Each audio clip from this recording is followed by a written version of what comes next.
ভালোবাসার স্বার্থে আমার সঙ্গে এমন কোথাও যেতে রাজি আছো তুমি, যেখানে যেতে হলে তোমার সব কিছু ত্যাগ করে যেতে হবে?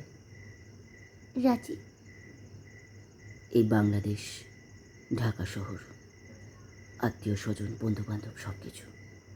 হ্যাঁ, এর চেয়ে বড় কিছু থাকলে তাও।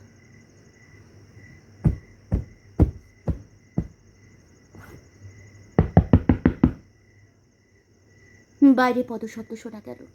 টোকা পড়ল দরজায়। কে? তীক্ষ্ণ কণ্ঠে জিজ্ঞেস করলো আইরিন। আমি খালেদ, স্যার আছেন না? দরজা খুলে বাইরে এলো আরফ। লতিফ স্যার পাঠিয়েছেন আমাকে। উনি কাল খুব সকালে কৈলাসটিলা যাবেন। আপনাকে চার্জ দিয়ে যেতে চান, তাই এখনই একবার যেতে বলেছেন। বেশি সময় লাগবে না, 8 ঘন্টা থেকে 1 ঘন্টা।